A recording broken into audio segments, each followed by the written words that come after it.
All right, welcome back to the show, folks. We got Greg Bilby.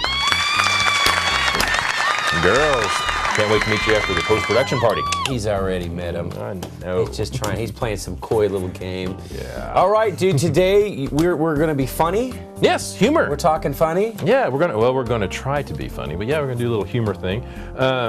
Just humor and kind of in general. I want to kick the thing off with one of my favorite, Roy D. Mercer. How big a boy are you? Actually, when I worked at Fox 23 about 8 years ago, I got to meet these guys in studio when they're getting ready to do a prank call. Really nice guys, yeah. I know this for a fact. I've taken my band Locust to KMD twice and did the Phil and Brent show, and Brent's the one that does it, and so I've been in studio with them twice. Anyway, moving on. But anyway, it was really neat how this got started. They were doing crank calls, and truckers were taping it and sharing it, and the stories that worked its way up to Nashville, and some exec got a hold of it, and boom, it spread like Capitol Records is Yeah. who does their dealio. Exactly. My grandpa loved Roy D. Mercer. He had the cassette, and he listened to it so many times that it started to wear down, so we had to get him a new tape, but he didn't want a new, different tape. He wanted a new, old tape. Like, he was a creature of habit. He knew exactly what was going to be said next, and he laughed like it was the first time he'd ever heard it. I'm telling you, old Bob Osmus, boy, he loved him some Roy D. Okay, what else you got going Well, anyway, this kind of kicked off before the whole blue collar comedy tour, you know, with Bill Engvall, Ron White, and all those guys. Oh, come on, there, I like him. But the granddaddy of them all would be Grandpa Jones. Hey, yeah, Grandpa Jones, and it's funny, this guy. Little hee-haw action going on. Yeah, but he had a career before that. He was born in 1913, and then, like in the midst of the Depression, went to Boston to start his music career. Went up there to do his music show, and the guy said, "You sure are cranky like an old grandpa." So at 22 years old, he became the persona of Grandpa, and he had to grow into his makeup. Yeah. Really? Yeah. So yeah, he was Grandpa Jones when he was still in his early 20s, and it just took off when he was in the Grand Ole Opry. He did like a 60-year career. I think he died finally in 98, but just had a long. He finally died. I'm sorry. He was born in 1737 and finally kicked the bucket in 98 of last century. Geez. But inducted to the Music Hall of Fame in 1978, and he was like in his 40s. So pretty impressive. Pretty impressive. More country humor. Jerry Clower. Come on. I'm not saying anything. You know, the only thing I've kind of grimaced at and really meant it was the blue-collar comedy, get her done stuff. Somebody take them out. But his big thing was like whenever he would be a storyteller, and he got all excited, he'd be this, we were out coon hunting, you know, he has some funny stories, you know, I think they're hilarious, and he passed away in 98 also, but what's funny was... He was also born in 1790. Yeah, 17, we're right around Columbus time, but he served in the Navy, got his license as a radio man, got out, went to Mississippi State University and played some football, and he's a big old boy. If you take a look at those pictures, he's a husky fella. He became a county extension agent in his state. Yeah, and he became a seed salesman, and then he became a fertilizer. He sold seeds because you got to put your butt somewhere. Yeah, exactly. But he became a fertilizer salesman and became famous for telling humorous stories to help increase his sales, selling fertilizer. Yes! Isn't that awesome? He does his research, folks. I don't know. I'm just getting this picture in my mind that nobody can see but me. He gets some buttermilk going on here. Yeah, Buttermilk Smith's country humor. Now, this guy, there's not a whole lot about him. This album is actually worth $6. And notice, Doorknob Records. Hey. The name Buttermilk.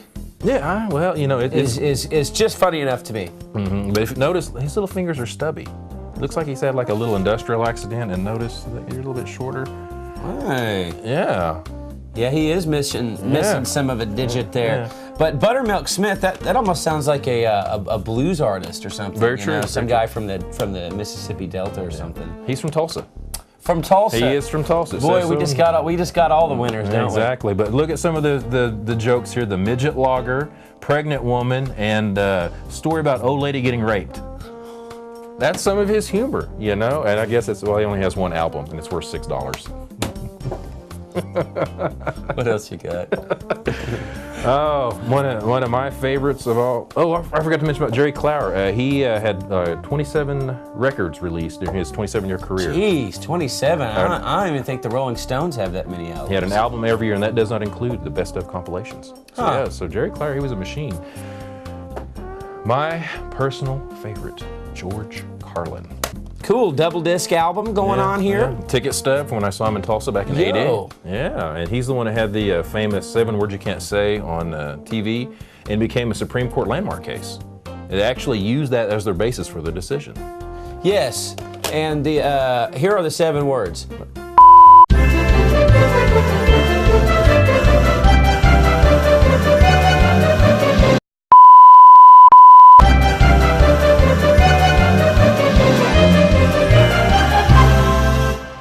Okay, but anyway, these look like the actual words, okay? The words are, you can't say, or...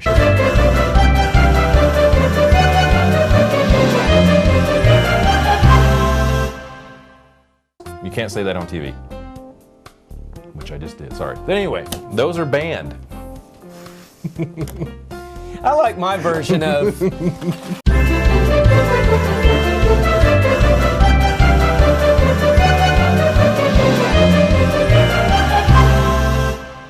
You can't say any of those. We just wanted to reiterate, exactly. In case you missed it the first time, you can't say those words. Parental advisory.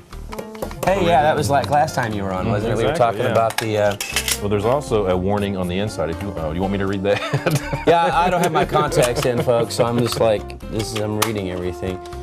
Yeah. But what's really weird is I was watching a promo for South Park, and they actually used the Tata word.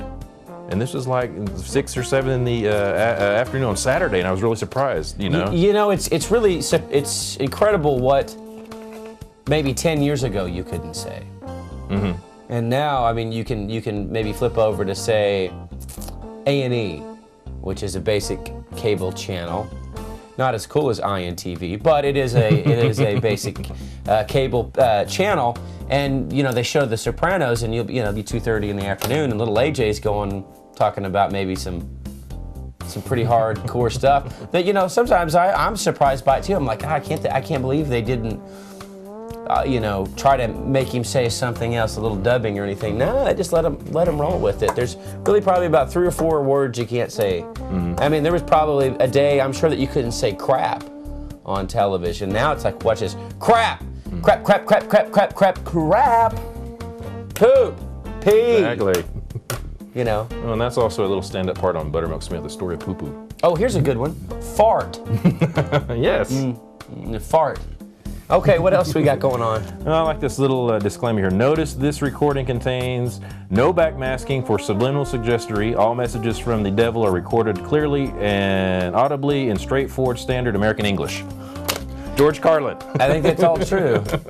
What else we got going on over there? Adam Sandler. Adam Sandler. Love me some Adam Sandler. My brother-in-law actually resembles him. These two could pass as brothers. Adam Sandler and brother. Hey, Brett, what's going on? And then that one I noticed. It's got Lunch Lady and Thanksgiving song, Has this got Hanukkah on it? No, I don't remember. The Hanukkah song or whatever. I don't know. I'm screwing it up.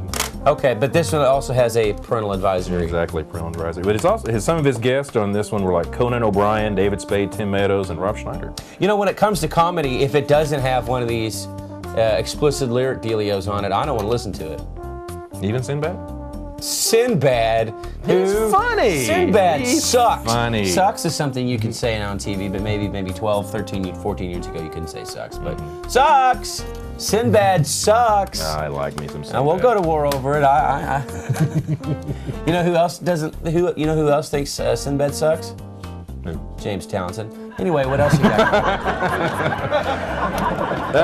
And I'm going way, way back, and I brought this out on a special tray. I love me some Cheech and Chong, and notice I'm bringing out the special designated. Old school. Old school, yeah. Cheech and Chong's greatest hit. And it's on an old Sonic tray, which the only thing you can really use that for is supplies. Hamburgers and French fries. Well, like in college, I used mine a lot in college. I had my rulers on there and pencils and my notes and notebooks, all that on there under my couch. That's a perfect place to keep a tray such as this under the couch, because that way, dust won't get on it. Exactly. I don't want dirty notes. You don't want people, seeing all your rulers and pencils and stuff on your tray. Cops might want to take those pencils.